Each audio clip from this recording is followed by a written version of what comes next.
રાજભોગ પછી બાઈઓ હરિભગત દર્શન કરવા આવી, એ બધા દર્શન કર્યા. પછી હરિભક્તો દર્શન કરી લીધા, પછી બહેનોને દર્શન કરી, એની લાઈન લાગી. મૂર્તિની શોભા એવી હતી કે દર્શન કરનાર કોઈને ખસવાનું મન થતું નહીં. અદભુત દર્શન કર્યા જ કરીએ જાણે, એવી અદભુત શોભા હતી. યથાશક્તિ સૌ કોઈ ભેટો પણ ધરતા હતા. એમ નરનારાયણ ભગવાન ગુર્જર ખંડની મધ્ય આવી અને વસ્યા. તેથી શ્રીનગર નામ સફળ થયું. શ્રીનગર અને શહેરના લોકો તો શયન સુધી દર્શન કરવા આવતા જ રહ્યા, છેટ રાત્રે શયન આરતી સુધી. દેવ પોઢ્યા પછી દર્શન બંધ થયા. હવે તો પોઢવાનો સમય થઈ ગયો, ભગવાને હવે પોઢાડી દો એટલે દર્શન બંધ થયા. પછી ત્રીજને દિવસે, એટલે આ ત્રીજનો જ દિવસ હતો, એકમ બીજ અને ત્રીજને દિવસે પ્રતિષ્ઠા થઈ. શ્રીજી મહારાજ નવા વાસમાં હરિભક્તોએ શીરાપુરીની રસોઈ કરાવી હતી. શ્રીજી મહારાજ પહેલો થાળ નરનાળ દેવને ધર્યો તે દિવસે, અને પછી શ્રીહરિ જમ્યા અને સંતોની પંગતમાં આ બધો પ્રસાદ આપેલો છે. પ્રતિષ્ઠા થઈ તે દિવસે. પછી શ્રીજી મહારાજ પાછા યજ્ઞ કુંડમાં આવી, યજ્ઞ મંડપમાં, અને જે બધા બ્રાહ્મણો હતા એ બધા બ્રાહ્મણોને યથાશક્તિ જેમ ઘટે એમ ખુલ્લે હાથે દક્ષિણાઓ આપેલી છે. ત્રીજને દિવસે આખો દિવસ દર્શનનો ચાલ્યો, રાત પડી ગઈ, અને હવે ચોથનો દિવસ આવ્યો, પ્રતિષ્ઠાનો બીજો દિવસ. તે દિવસે પણ મહારાજ નિત્ય કર્મ કરી અને સવારે વહેલી મંગળા આરતી પણ શ્રીજી મહારાજે ઉતારી. વહેલી સવારે નરનાળદેવની મંગળા આરતી કરી અને જે ધૂન વગેરે બોલવાનું બોલી અને મહારાજ સભામાં આવીને બિરાજ્યા. પછી મંદિરમાં જેણે જેણે સેવા કરી હતી ને એવા બધા સંતો હરિભક્તોને બધાને બોલાવ્યા.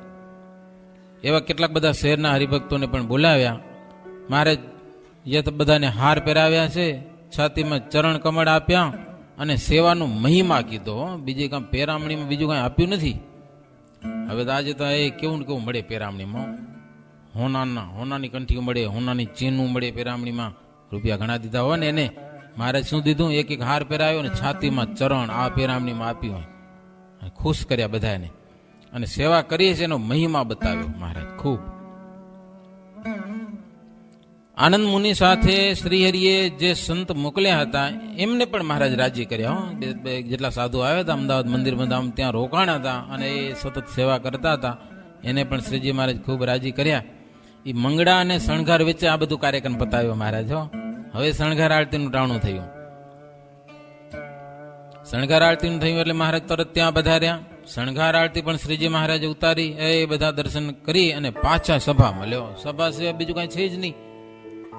પાછા શ્રીજી મહારાજ સભામાં બિરાજમાન થયા એટલે સરકારના એક હરદત્ત નામે કરીને એક શાસ્ત્રી હતા, એને બોલાવ્યા. સરકારી શાસ્ત્રી, સરકારી પંડિત હોય ને, એને બોલાવ્યા.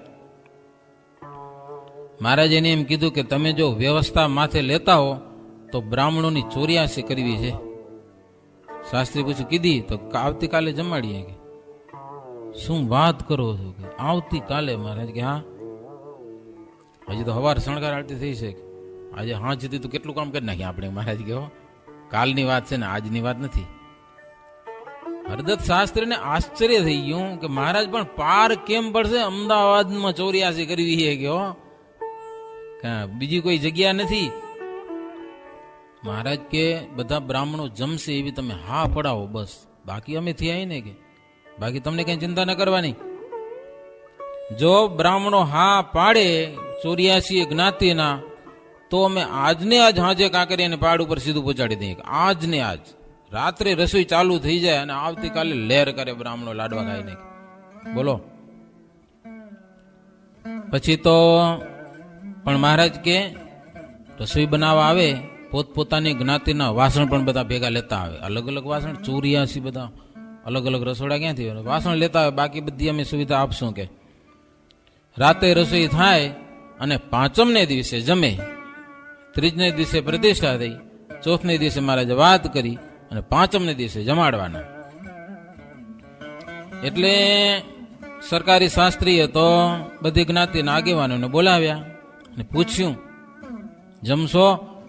કીધી તો કે આવતીકાલે. એટલે કે શું કામ ન જમીએ? કે લ્યો લાડવા મળતા હોય તો. કે બધા બ્રાહ્મણો હા પાડી. બધા હા પાડીને એટલે મહારાજ જય બોલાવી. તો બોલો કે જય આપણે 84 કરવી છે. બોલો શ્રી નર નારાયણ દેવની, શ્રી સ્વામિનારાયણ ભગવાનની જય. આ બધું નક્કી કરવામાં બપોર સુધી તો ટાઈમ નીકળી ગયો. બધી 84 ના બ્રાહ્મણોને મુખેરા મોઢેરાને બોલાવવા, પણ હા થઈ એટલે મહારાજ ખુશ થયા. બ્રાહ્મણો આશ્ચર્ય પામતા હતા અને બોલતા હતા એકબીજામાં કે સ્વામિનારાયણનું કે પ્રભુતા આજે ખબર પડશે કે ખરેખર ભગવાન છે કે નહીં. એમ હો, આવતીકાલે 84 કરવી કે પ્રભુતા એની હવે દેખાશે. સરખેજ ગામમાં પણ જેટલા વિપ્રો છે ને મહારાજ કે એને બોલાવો કે છેઠ સરખેજ સુધીના ને. પછી બધા બ્રાહ્મણોને બોલાવવા માટે મનુષ્યોને મોકલ્યા છે. બધા બ્રાહ્મણો આવવા માંડ્યા. પોતપોતાની જ્ઞાતિના વાસણો ભેગા કર્યા. સંત હરિભક્તોને કીધું, મહારાજ કે લોટ, દાળ, ઘી અને ગોળ મહારાજ કે માથે જેટલું ઉપડે ને એટલું તમે ઉપાડીને કાંકરી હાલો અહીંયાથી કે સીધું. અને શહેરમાં જ્યાં દેખો ત્યાં નક્કી કરો ભાવતાલનું કે, અને ઉપાડવા જ મંડો ત્યાંથી. અને નામું જેટલા વેપારીઓ પાસે આપણું નામું લખાવો કે. અને મહારાજ કે એક શરત કરજો, ઘી, ગોળ, લોટ, દાળ અને ચોખા 5 વસ્તુ જોઈએ મહારાજ. કેટલી? 5 વસ્તુ. બીજું મસાલા બસાલા એ તો ઠીક છે, આ જો કે જરૂર નથી. બ્રાહ્મણોને એક જ લાડવા, રોગું ઘી દો ને તો ઘી પી જતા હતા એવા હતા. લાડવા મળ્યા તો દાળ ભાત શું ખાવી એવું હતું. દીદી કાંઈ ન જોઈ, એક કેવળ લાડવા બસ. છતાંય મહારાજ કે ઘી, ગોળ, લોટ, દાળ અને ચોખા બધું આવી ગયું એમાં. મહારાજ કે 20 મણ જેટલી ખરીદી હોય તો વધે તો 10 મણ પાછી રાખવી એવું લખાણ કરતા હોય છે બધા વેપારી પાસેથી. હો મહારાજ કે અમાપ છે આ તો 84 છે. કેટલા આવી પડે બ્રાહ્મણો કે નક્કી નહીં. બધી 84 જ્ઞાતિઓ આખી. એટલે અમે લઈ જઈએ એટલું મન, એમાંથી કે 20 મણ જેટલું હતો અડધું તો પાછું રાખવાનું, એવું બધું લખાણ કરો મહારાજ કે. પછી તો મહારાજના કહેવા પ્રમાણે એ બધા સંતો ને હરિભક્તો ધંધે લાગી ગયા બધા. હો સામાન ને મસાલા ને લાકડા ને બધું પોચતું કર્યું કાંકરિયાની પાડ ઉપર. બધી જ્ઞાતિના બ્રાહ્મણો પણ વાસણ લઈ લઈને આવી ગયા. 84 ચોખા જુદા જુદા થયા. એક બ્રાહ્મણ બીજા બ્રાહ્મણનું કામ ના આવે, પોતપોતાની જ્ઞાતિનો હોય એમ જ જમે, એટલે અલગ અલગ રસોડા કરવા પડે. 84 ચોખા થયા. ચોખા એટલે રસોડા. 1 મણ લોટ હોય તો અડધો મણ લેખે મહારાજ કે બધાને ઘી મંડો આપવા. અડધું ઘી આપો, અડધું. દરેક ચોકે લાડુ કરાવ્યા. ચોકે ચોકે સંતને દેખરેખ માટે રાખેલા મહારાજો. બ્રાહ્મણો બધા અવ્યવસ્થા ન કરે. અને કાંકરિયાની દક્ષિણ બાજુ ચોકા હતા, અને ચોકાથી દક્ષિણ બાજુ સંઘ ઉતરેલો હતો. કેટલાક તો બ્રાહ્મણો હવે એ હાંજથી મની પડ્યા, એ તો લાડવા બનાવવા છે, આવતીકાલે જમવાનું છે, એટલે ચૂલા ચાલુ કરી દીધા. કેટલાક બ્રાહ્મણો મુક્તાનંદ સ્વામી કે દાદા ચૂલા હડકતા હોય તો ચૂલામાં મને ઘી નાખવા, મારા ચૂલો ધોખાવા માટે ઘી, આપણે કેરોસીન નાખતા ને, ઘી નાખે મેલો ચૂલો હળગાવવા માટે. સંતો ના પાડે તો સાધુની સાથે બાજે બ્રાહ્મણો. સંતો કેટલું કેવું. પછી કોઈક બ્રાહ્મણો તો થીજેલું ઘી મંડ્યા ખાવા લાડવા પહેલા જ. લ્યો હજી લાડવા બનાવવા મારે ઘી થીજેલા ઘંટા ઘંટા મરીને ખાવા. સાધુ કે પણ હવે કેટલાક તો તળેલા મુઠિયા એમને ખાવા માંડે. આવો કેવું હશે તમે વિચાર કરો. હજી મુઠિયા તરી અને એને કચરવાના, પછી લાડુ બને તો કાચા કાચા મુઠિયા મળી ગયા ખાવા, રસોઈ બનાવતા બનાવતા. કેટલાક બ્રાહ્મણો દિવેલને બદલે ઘીના કાકડા કરવા લાગ્યા. કાકડા એટલે ચૂલો હળગાવવાનું શું આવે, કાકડો કે નહીં કહેવાય ઈ જ. એમ બધા બ્રાહ્મણો ઘી ખૂટાડવાનો ઉપાય કરવા લાગ્યા કે સ્વામિનારાયણનું ખૂટાડો બીજી વાત નહીં, એની અપકીર્તિ થવી જોઈએ સ્વામિનારાયણની. કે એટલી વારમાં 84 કરી જાય એ ઠીક નહીં. ત્યારે સંતો શ્રીજી મહારાજને આવીને કહેવા માંડ્યા, મહારાજ બ્રાહ્મણો તો જેમ ને તે મંડ્યા કે શું કરવું હવે કે. ત્યારે મહારાજ કે ખાય તો ખાવા દો, કે આપણે ખાવા માટે ઘી ભેગું કર્યું ને, પણ ચોરે તો કાંક કેજો એને, કે ચોરી કરી જાય ને તો કાંક કેજો, ખાય તો ખાવા દો ને, કાચું ખાય કે પકાવીને ખાય, જેમ ખાય એમ. મહારાજ કે બ્રાહ્મણોને જમાડવા માટે ઘી ભેડું કરેલું છે, માટે ખાવામાં તો ના પાડવી નહીં ને, રાજી થાય એમ કરો મહારાજ કે. મહારાજ પણ એટલા ઉદાર બુદ્ધિવાળા હો. શ્રીજી મહારાજ પોતાના તંબુમાં બિરાજતા હતા, ત્યાં કરીને તંબુ બનાવેલો, એમાં મહારાજ બેઠા છે. 4 ઘડી રાત્રિ જતા અને શ્રીજી મહારાજ ઉઠ્યા છે. લાલદાસ ભગત શ્રીહરિને બધું સામાનનું નામું થયું ને, એ રાતના પછી કેવા આવ્યા મહારાજ પાસે, આટલો ખર્ચ થયો છે કે.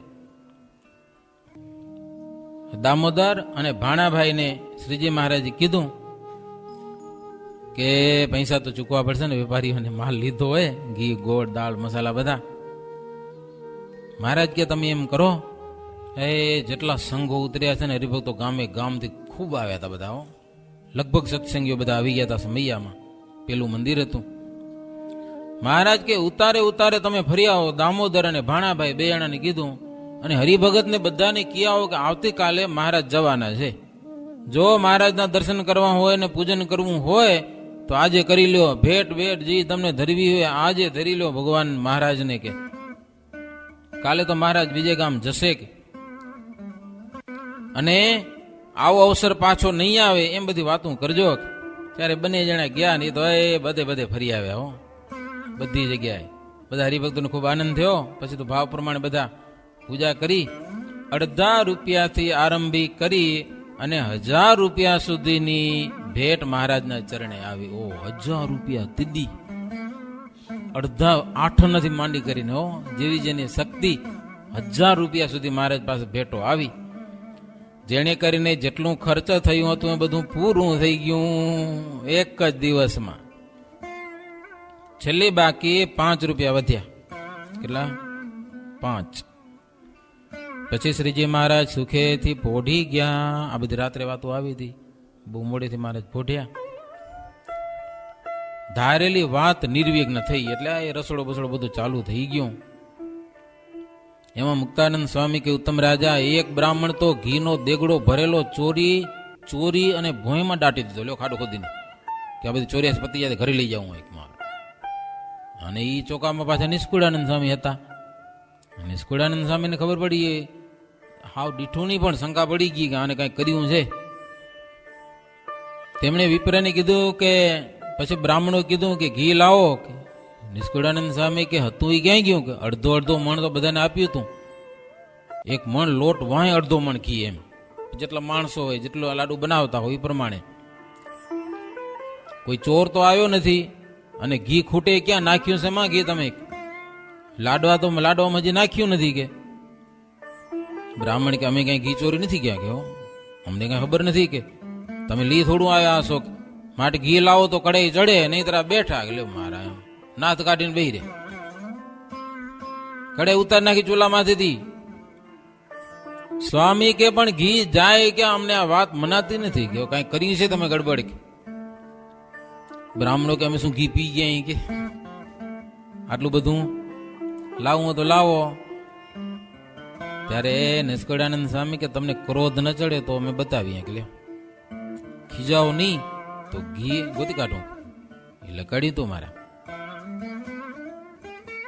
કારણ કે વિપ્રના ક્રોધથી અમે ડરીએ છીએ કે બ્રાહ્મણો ખીજાય એ સારું નહીં, નારાજ ન થાવ તો ઘી બતાવું. ત્યારે બ્રાહ્મણો કે અમે કાંઈ જાણતા નથી, અને તમે જો ચોર્યું હોય તો બતાવો. મારા પાકા બોર સમજા કે નહીં. હવે જો નિષ્કુળાનંદ સ્વામી ઘી બતાવે તો ચોર નિષ્કુળાનંદ સ્વામી ઠરે, મારી નાખ્યા. હવે કરવું શું? જો તમે ચોર્યું હોય તો બતાવો. એ તો મને ખબર જ હતી, મારા ઘી દેખી ગયો સાધુ કે એમને કાઢશે જમીનમાં, તો આપણું નાયલાસે થશે. હવે નિષ્કુળાનંદ સ્વામીને સંકટ આવ્યું કે હવે જો ઘી બતાવું તો ચોરીનો ગુનાના ઉપર ઠરે. હવે કરવું શું? ચોર સાહુકારને દંડે એવી વાત થઈ. ચોર ચોરી કરે પણ ગુનો નાખે સાહુકાર માથે. આવો સ્વામીને અનુભવ થયો. ત્યાં તો ફરતા ફરતા પછી કુબેરસિંહ છડીદાર પહોંચી આવે ત્યાં કને, અને કુબેરસિંહજી બધા સંતોને કીધું તું જાત જાતના બ્રાહ્મણો છે, સાવધાન રહેજો કે ચોરી કરી જશે, કોઈ જાતની કાંઈ પડી ન હોય એવા બ્રાહ્મણો ઘણા બધા છે, આમાં ઠગ પણ ઘણા છે. કેટલાક તો કેવા હરામી હતા ખબર હે, બજારમાં સંતો કે હરિભક્તો હાલા જતા હોય ને આગળ પૈસા નાખે ખબર ન પડે એમ, અને પછી જો કોઈ અડ્યો ઈ રૂપિયા ને પૈસા ને તો ચોર ચોર કરીને આવી બદનામી કરે સત્સંગીની. અને સત્સંગી લગભગ તો અડતા નહીં, હવેની વાત ન કરાય, અડે જ નહીં. પૈસો પડ્યો હોય, પાદરો રૂપિયા પડ્યા હોય, થોકડી પડી હોય, અડે નહીં, હાલે આપણું નથી. આ પડી વસ્તુ કોઈને હાથે ન ઝાલે રાજ, અક્ષરના વાસીવાલો આવ્યા અવની પર. એવી હતી હો રીતિ, જબરજસ્ત નીતિ હતી આવી. માણાવદર, મયારામ ભટ્ટનું માણાવદર ને, માણાવદર નો મુસલમાન રાજા, નામ ભૂલી ગયો, શું નામ હતું? મુસલમાન રાજા, એને સત્સંગમાં ભાવ બહુ, જેટલા સત્સંગી થાય ને એનો કરવેરો માપ લ્યો. સ્વામિનારાયણનો સત્સંગી થાય, કંઠી તિલક ચાંદલો નિયમ ધર્મમાં હાલે, કરવેરો માપ. તો બીજા ધર્મવાળાને દુખાણી ચડે કે ન ચડે, હકીકત છે ને. બધા ખીજાણા બધા ભેગા થઈને આવ્યા કે કાં તો તમે બધા પાસે લ્યો અને કાં તો બધાને માફ કરો, કે આનું હાલે કે લ્યો. પછી એ રાજા કે હાલો એક જગ્યાએ સત્સંગીના છોકરા અને બીજા બધા છોકરા સ્કૂલ છૂટ્યા પછી છોકરા રમતા હોય ને, છોકરા રમતા હતા, આમ જવાનો બજાર રસ્તો હતો, તો એ રાજાએ પૈસા વેરી નાખ્યા રોડ ઉપર, કોઈને ખબર ન પડે એમ. પછી કે હંતાઈને બેઠા હો, છોકરા રમીને છૂટ્યા એટલે બધા છોકરા અહીંથી નીકળવાનો રસ્તો હતો, એટલે સત્સંગી છોકરા હતા ને એ કોઈ પૈસાના ડ્યા નહીં, સીધા હાલા ગયા. અને સત્સંગી વગરના હતા ને એ તો મારા ખીચ જ ભરવા માંડ્યા. છોકરા પણ સત્સંગીનો છોકરો રમતા હતા બધા, બસ હાલે ગયા એમને સીધા. રાજાએ કીધું જો આનો કરવેરો માફ છે, કે શું તમારા છોકરા જોઈ લો, કે આવા સંસ્કાર દો તો તમારે બધાને કરવેરો માફ કરો. એ કે નથી થાય કે લ્યો. સંત હરિજન ન છુવે કોઈ, ઠગ રહે મન પસ્તાય, જસ અપના બહુ દેખ કર ઠગ સબ બલી રહાય. સંતો હરિભક્તો પૈસા અડતા નહીં એવા નાખતા બજારમાં તોય. તેથી પછી ઓલા પસ્તાય, કારણ કે એને પકડવા હોય અને આ કોઈ અડે નહીં એટલે પકડાય નહીં, એટલે પછી પસ્તાય કે આપણો ધંધો ફેલ ગયો. પછી મનમાં બળી મરે. કુબેરસિંહજી કીધું તું કોઈ સંત કે હરિભક્તોને ઠગ મળે તો અમને વાત કરજો, તમે બાજતા નહીં, ઠગની પાછળ અમે છીએ. કે કુબેરસિંહ છડીદાર એ તો બધા અંગ્રેજ સરકાર બધી એ બધા મળેલા એની સાથે, અમે સમજી લઈશું કે એમ સંત હરિભક્તને કીધેલું. એટલે નિષ્કુળાનંદ સ્વામી આ વાત જાણતા હતા, એટલે કુબેરસિંહને વાત કરી કે આ ગડબડ થઈ છે કે અમારા ચોકામાં બ્રાહ્મણો ઘી હંતાડી દીધું છે ને હવે જો ને બતાવું તો મારા ઉપર ચોરી ઠરાવે, શું કરું કયો. એટલે કુબેરસિંહજી આવી ગયા એ ચોકામાં અને કીધું કે જો અમારા સંત કે અમારા હરિભક્તો ચોરી કરતા નથી, ચોરીનો ત્યાગ કરાવે છે, કોઈ કરતા હોય તો પણ ના પાડે છે. અને એ વાત સરકાર સુધી પ્રસિદ્ધ છે. એમ અંગ્રેજ સરકાર પણ માને છે કે સ્વામિનારાયણનો સત્સંગી કે સ્વામિનારાયણનો સાધુ ચોરી ન કરે, કે એમાં એવી નીતિ છે કે. અને તમને કોઈને ચોરી નહીં કરવાનો નિયમ હોય તો બોલો. કુબેરસિંહ છડીદાર માણસ, આ તો હોદાવાળો માણ આવી ગયો ચોકામાં, કે તમારો કોઈ નિયમ છે ચોરી નહીં કરવાના, અહીંયાથી ચોરી નીકળશે તો અંગ્રેજ સરકારને બોલાવશું તો આવશું તમારા ઉપર, કારણ કે આ સંતો ચોરી કરતા નથી. સરકાર પણ નહીં માને કે સાધુ ચોરી કરીને ઘી દાટ્યું હોય, લંતાડ્યું હોય. બોલો, ત્યાં તો સરકારી માણસો આંટા મારતા હતા, ગડબડ થાય તો કંટ્રોલને માટે એ આવી ગયા બે જણા સિપાહીઓ, એ તો હાવ ફૂલ સત્તાવાળા પાછા હો. કાંઈક ગડબડ થાય, કાંઈક દખો થાય, ઝઘડો થાય, એને માટે માણસો ફરતા હોય ને, કાંઈક દખો થઈ જાય તો એને કંટ્રોલ કરવા માટે એ આવી ગયા, જેને કહેવાય પોલીસ. એ પહોંચી આવી કે શું હાલે છે, કારણ કે આ માથાકૂટ હાલતી હતી, એમાં એ આવી ગયા. કુબેરસિંહ છડીદાર એને પણ વાત કરી, જો આ બ્રાહ્મણોએ કાંઈ કરેલું છે. અને બ્રાહ્મણોને કીધું કે અમારા સંતો હજારો મણ ઘી ભેડું કર્યું, એને ચોરી કરવાની હું જરૂર કે પેલા એ કયો, શું કામ ચોરી કરવા કરે? ઘી સંતાડેલું છે, કાઢી દો. બ્રાહ્મણો કે અમે સંતાડ્યું નથી, દેખ્યા વિના ક્યાંથી કાઢી દઈએ કે. ત્યારે નિષ્કુળાનંદ સ્વામી બતાવ્યું, કોઈ કને ખોદો, હે આ જગ્યાએ ખોદો, પોચી જમીન છે. જ્યાં ખોદ્યું ત્યાં તો ઘીનું ડેગડું આખું નીકળ્યું. જે બ્રાહ્મણ હંતાડ્યું હતું ને એ એવો ખીજાણો, દોડી નિષ્કુળાનંદ સામે ડાચું ભરાઈ લીધું અને પોલીસ વાળા પકડી લીધો એને કે આ ગુનેગાર. પકડી લીધો, હાથ બાંધી મૂક્યા, હાથ કડી પહેરાવી દીધી. ગુનેગાર, પોલીસની સત્તા હોય ને, મારું સાધુને ડાચું ભરાઈ લીધું એટલે હાથ કડી નાખી એને, અને બ્રાહ્મણે પકડી પાડ્યો, હાથ બાંધી લીધા. પછી તો મામલો વધ્યો, મહારાજને બોલાવ્યા. શ્રીજી મહારાજ આવ્યા. મહારાજ કે આપની 84 છે, હવે આ કાંઈ નહીં, છોડી દો બ્રાહ્મણને, સમજા ને. પછી બ્રાહ્મણોને કીધું કે લાડવા ખાજો, ઘી ખાજો, પણ અમારા સાધુને ખાતા નહીં, કે સમજ્યા કે નહીં. જાહેરમાં કીધું મહારાજ, બધાની વચ્ચે. પછી મહારાજ એ બ્રાહ્મણને છોડાવીને એ ચોકામાં થોડુંક હેલું ઘી અપાયું. બિચારા બહુ તળપાપડ હોય, ઘી હારું કરીને તો લ્યો, આપો થોડુંક વધારે. શ્રીજી મહારાજે મામલો પતાવ્યો. અને બધા વિપ્રને મહારાજ એવું સંભળાવ્યું કે તમને પ્રસન્ન કરવા માટે અમે 84 કરીએ છીએ. તમે ઘી ગોળ આનંદથી ફાવે તેટલા જમો, અમે એમાં રાજી છીએ. તમારા મુખે ભગવાન જમે છે એમ જાણીને અમે તમને જમાડીએ છીએ. તમે ભૂદેવ છો મહારાજ કે. માંસ મદિરા ચોરી વિભિચાર તમે કાંઈ કરતા નથી. અને ત્યાગી તો વિપ્રના પણ ગુરુ કહેવાય. આ એક સાધુ છે, એ તો બ્રાહ્મણના પણ આ ગુરુ કહેવાય કે ન કહેવાય મહારાજ કે. છતાં વિપ્ર થઈને ત્યાગીનું અપમાન કરે એને કેવો કહેવાય મહારાજ કે.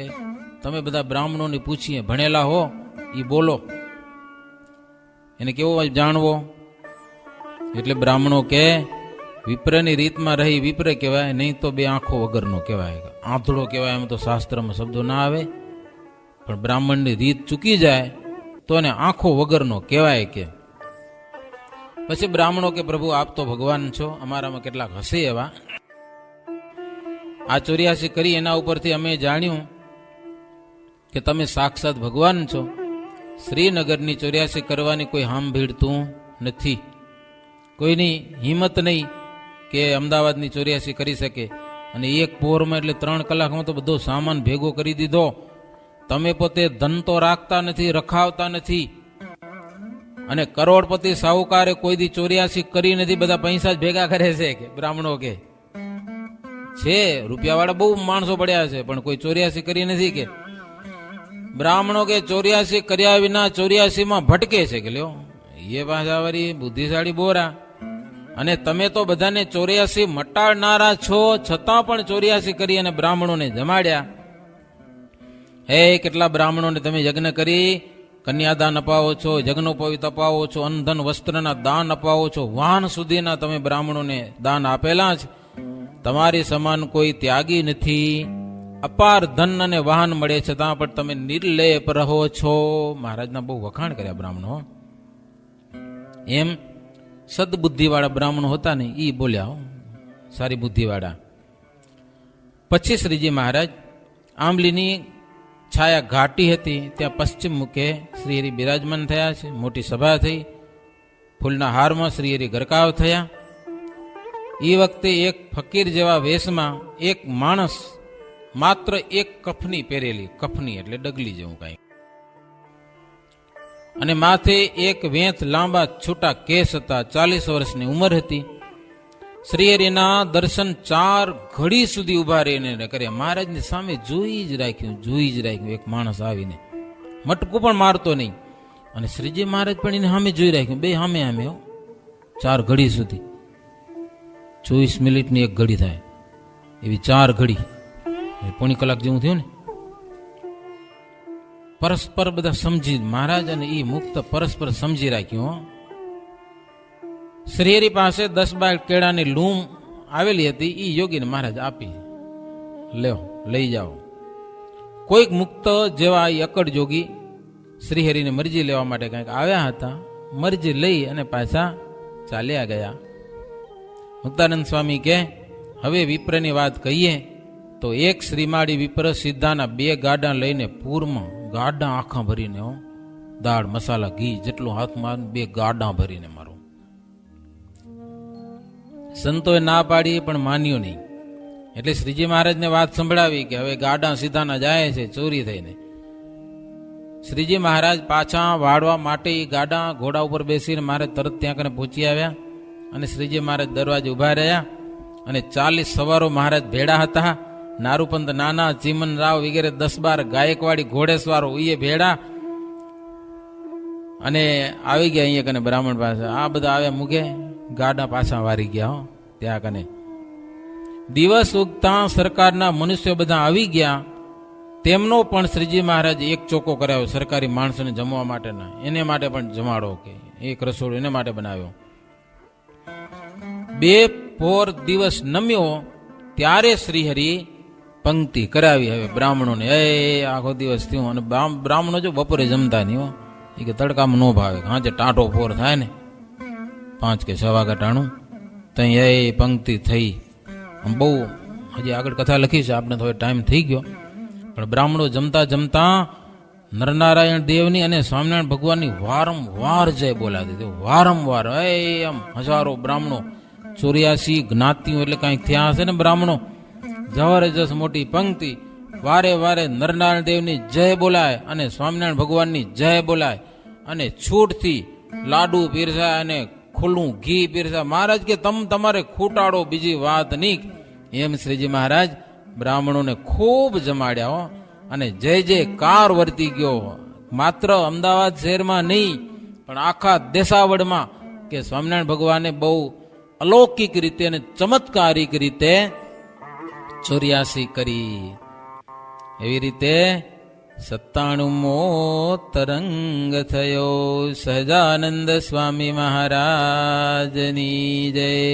શ્રીપતિમ શ્રીધરમ સર્વદેવેશ્વરમ ભક્તિધર્માત્મજમ વાસુદેવમ હરે માધવમ કેશવમ કામદમ કારણમ સ્વામિનારાયણમ નીલકંઠમ ભજે.